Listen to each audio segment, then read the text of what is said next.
Hello everybody, my name is RetroBoy03 and welcome to my review of the LEGO Brickheadz Back to the Future, set number 41611, Marty McFly and Doc Brown. This set comes with 240 pieces and retails for around $20 in the United States. So, without further ado, let's just get a look at these Brickheadz. The first of the two Brickheadz we get in this set is of Marty McFly, the main protagonist of the Back to the Future trilogy, and to be honest, this Brickhead here, is my favorite Brickhead LEGO has produced thus far, out of, well, every single one they've produced thus far, obviously.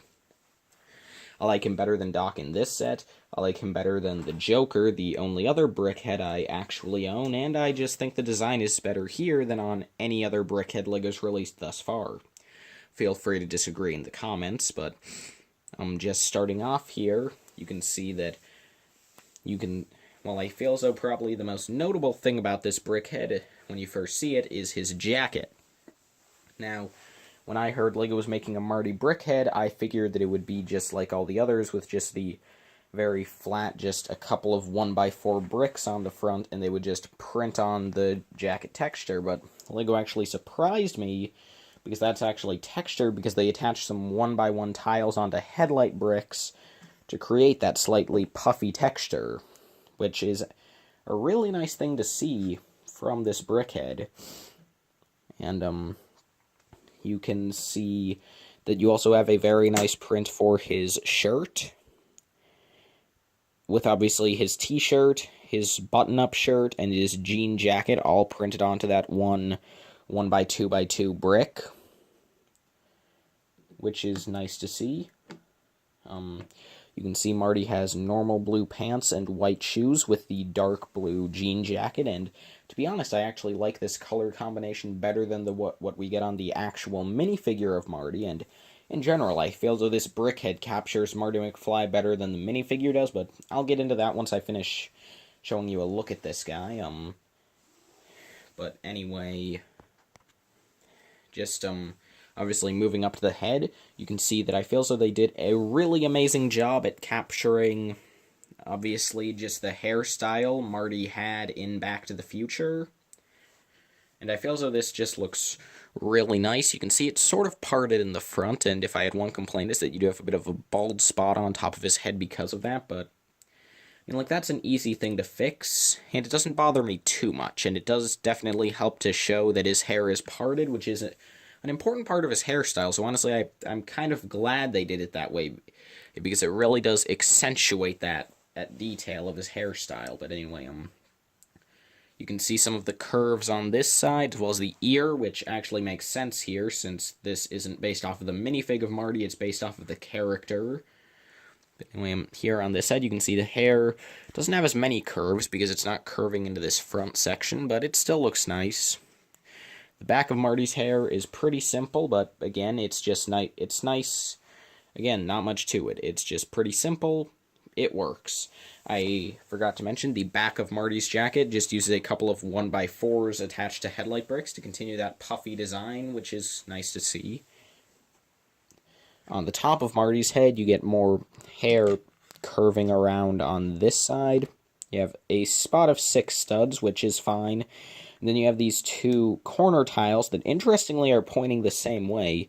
You'd think they would point into the middle to form a semicircle, but instead they both point the same way. Like, it's an interesting detail. It works.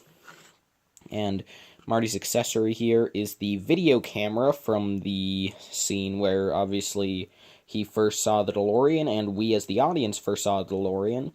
It's a pretty simple piece. You just have an agent's pistol, this, I don't really know what you call it, this sort of weapon-based piece, and then just this 1x2 tile, which looks really nice. That's a great print. I'm curious to see if LEGO will use that for anything else, because it is the sort of print that, while I would like it if it was exclusive to this, LEGO could definitely use that in, like, Star Wars sets. Like, heck, that could be used for, like, the Millennium Falcon's targeting computer. That's just a really nice, simple print. But anyway, that's the Brickheadz figure of Marty McFly, and just to compare, I have the Marty McFly minifigure right here. the version that appeared in both the 2013 LEGO Cuso Back to the Future DeLorean set, as well as the LEGO Dimensions Back to the Future level pack. Here he is, and immediately you can notice a few improvements LEGO's made with time, just seeing as how, obviously, it's been 5 years since that minifig came out, so LEGO's definitely made some improvements with the design of Marty.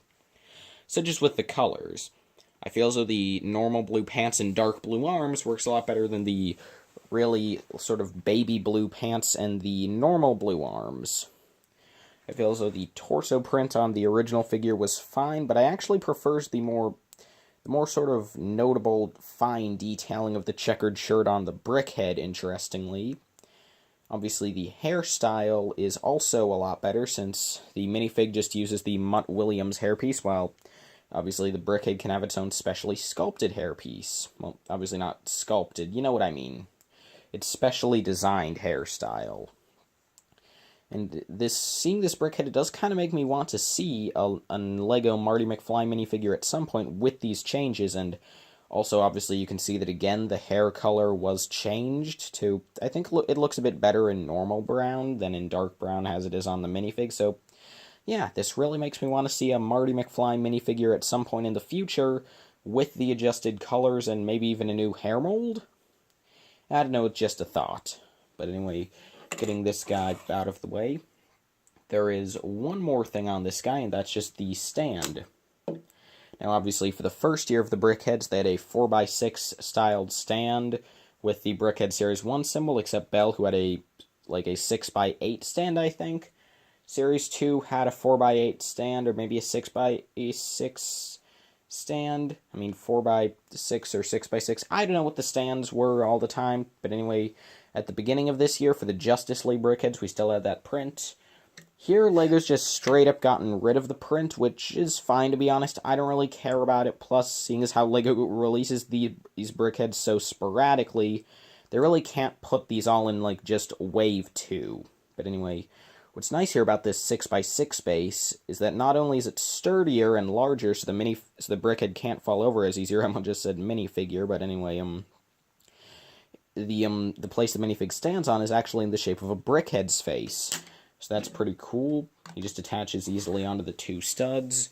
So, yeah, that is the Brickhead's figure of Marty McFly. Now let's move on to Doc Brown. One more thing I forgot to mention, you've already seen the scale of Brickheads, but these things are densely packed, so I apologize for this, but this is heavy. Okay, anyway, now that I've just done something horrible, let's move on to Doc Brown, and great Scott, this guy looks pretty good as well.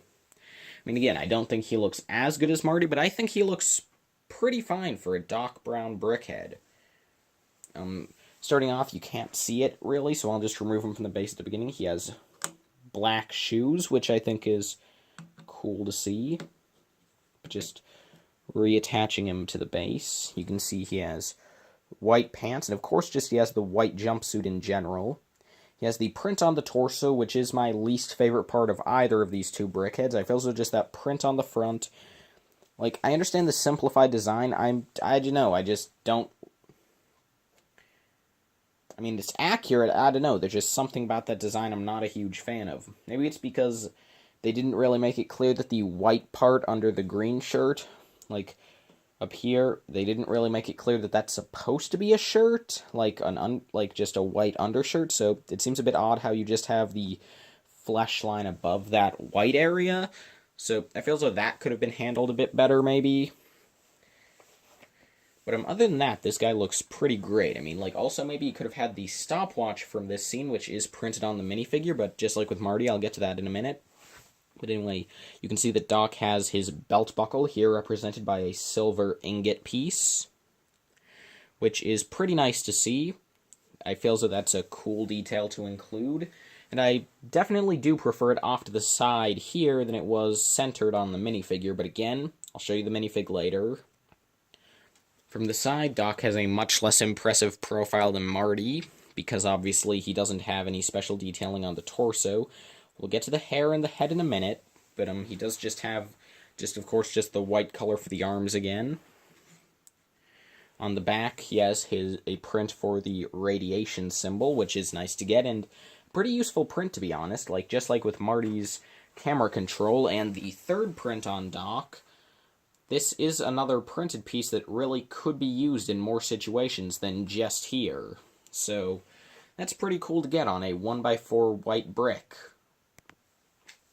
Anyway, then on this side of Doc, you have a little sort of nougat pouch on the side of his leg, and you can see his hand facing forward where he is holding a little remote control for the DeLorean, and it'll be a bit easier if I just remove that whole section.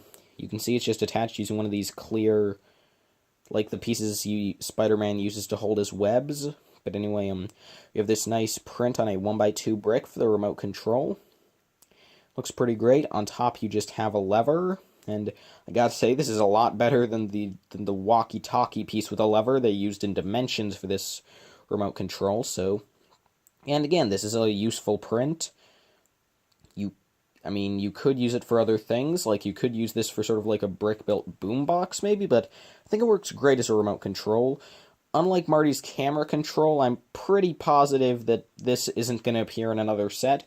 But that's fine, since it is a really nice print to get here. It works for Doc, and it feels though it is a cool accessory to get with him, as I just push him way too close to the camera. But anyway, so yeah, now on to Doc's head. As you can see, Doc has the entirety of his forehead exposed, so he just has the standard Brickheadz face profile.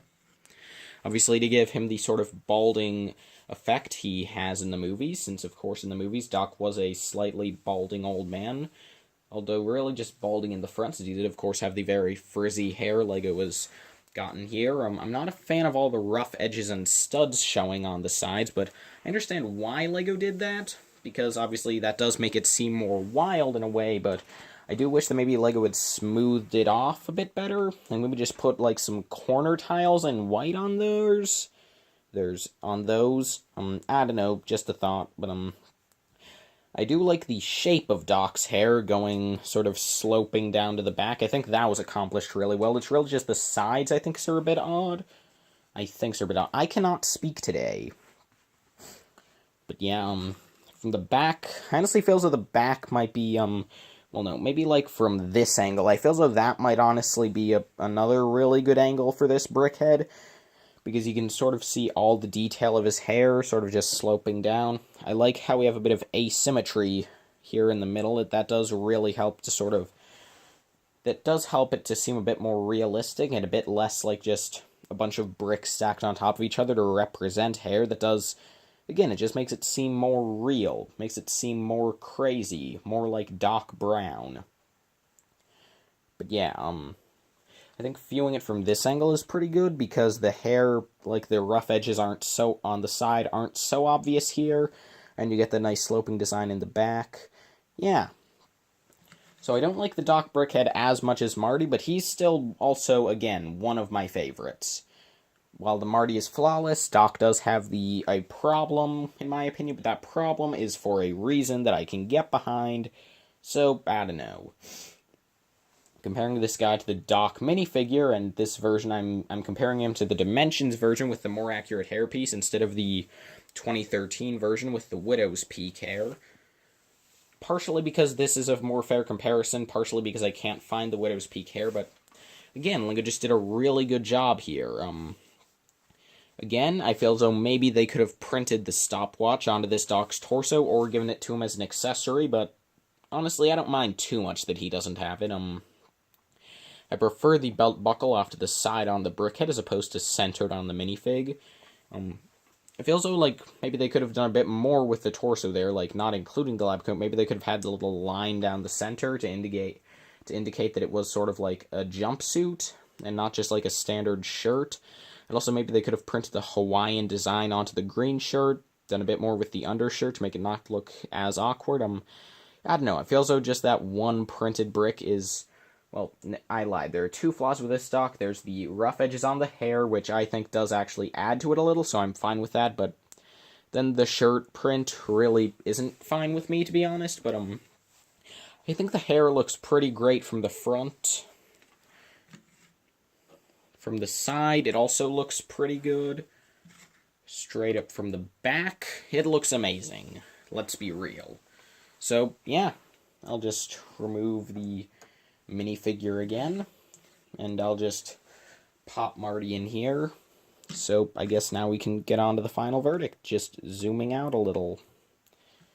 So, overall, for the price of $20, would I recommend the Lego Back to the Future set number 41611, the Marty, McFly, and Doc Brown Brickheadz, which I forgot to mention earlier is a Target exclusive set. This set is only available at Target for $20, and, well, I mean, obviously if you're not a fan of Brickheadz, don't get this, but I feel as though for a fan of Back to the Future, but I feel as though if you're a fan of Back to the Future, if you're a fan of Lego, if you're a fan of Brickheadz, this set is a must-buy. Like, even if you're not a huge Back to the Future fan, I would recommend getting this just as a fan of Brickheadz if you are one, because some of the techniques used here are really cool. Especially on Doc, there are a few techniques they used to get Doc's hair done right that I think are really smart and that I would never have thought of. But really, yeah. I mean, what you see here is really what you get. There are no hidden features with these Brickheadz. They're just nice display models. No articulation, no head swivels, but that's fine, to be honest. But yeah, these two are pretty much perfect replicas of the characters they represent, in my opinion, and they're pretty great. I give this set a definite A+, and I would highly recommend you get it if you're a fan of Back to the Future and Brickheadz. But anyway, thank you all so much for watching this video, and I will see all of you in the next one. Farewell.